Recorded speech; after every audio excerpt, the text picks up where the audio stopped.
Mortal Kombat Armageddon is like a great big family reunion for all the other previous Mortal Kombat games.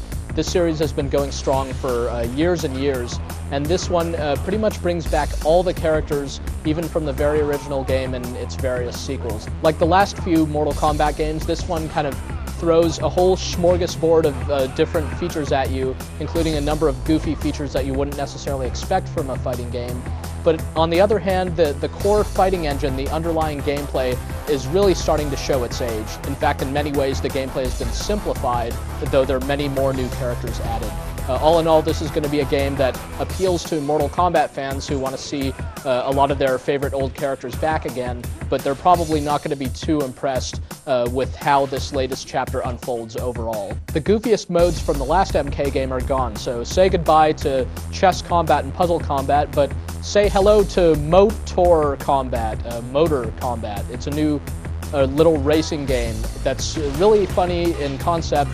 It's really got a charm to it, but it gets old real fast. What's back, though, this time is the Conquest mode, which was a real disappointment in the last Mortal Kombat game, but this time it's much improved. It tells this rather convoluted story of this new main character named Taven and why the whole world of MK is apparently going to undergo Armageddon, but ultimately it's just a way to unlock a whole bunch of alternate outfits, make a whole bunch of money that you could then spend on other unlockables, and basically spend a good 6 or 8 hours doing something other than just playing the one-on-one fighting mode or trying to mess around with motor combat and stuff like that. There's also a new creative fighter mode, which sounds like one of the most exciting aspects of the game, but since it turns out that the gameplay itself isn't all that remarkable, really this mode feels a little bit shallow and disappointing. In fact, since you can't create your own moves, you're really just defining which moves your character has and defining that character's appearance, so you could spend a good amount of time in this mode, but you don't really wind up feeling like you've created your very own fighter. One of the other important features that Mortal Kombat Armageddon brings back is online play, so you can take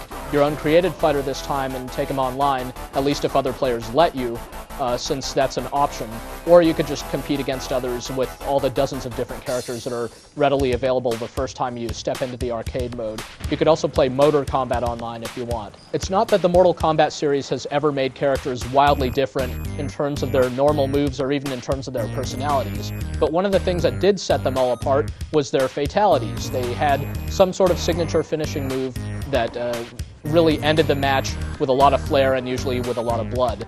This time, though, the Mortal Kombat series takes a turn from that and introduces this concept of custom fatalities, where you can pretty much string together a bunch of simple moves to do all kinds of the stuff that you'd expect from Mortal Kombat fatalities. But the thing is, this system works the same way for each and every character, so you could find just a lot of recycled-looking fatality moves.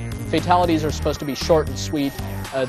Well, it seems like something that could have been a good alternative to the standard system, but as a replacement for the fatalities we know and love in Mortal Kombat, it's definitely a letdown. The fighting system itself is just really showing its age. A typical match just involves you usually dialing in a bunch of different canned, like 3 or 4 hit combos, and basically trying to exploit any of your opponent's openings. There are a couple of new gameplay elements. There are now parries, there are now air combos that you can pop a guy into the air and then jump up after him and hit him a few times while he's airborne, but this stuff doesn't really address some of the underlying issues with the fact that this combat system is just feeling dated by now. It's not as dynamic, it's not as fast-paced or responsive as what a lot of other fighting games have come to offer these days. Mortal Kombat's been around for a long time, and the series has definitely had its ups and downs. This isn't the first Mortal Kombat game that's just tried to throw an awful lot of everything into the mix, but has achieved mixed results as a result of that. This is probably going to be the last time we see Mortal Kombat on the PlayStation 2 and Xbox, considering both those systems are on their way out. So here's hoping that the next time the series comes around, we're going to see a lot more new.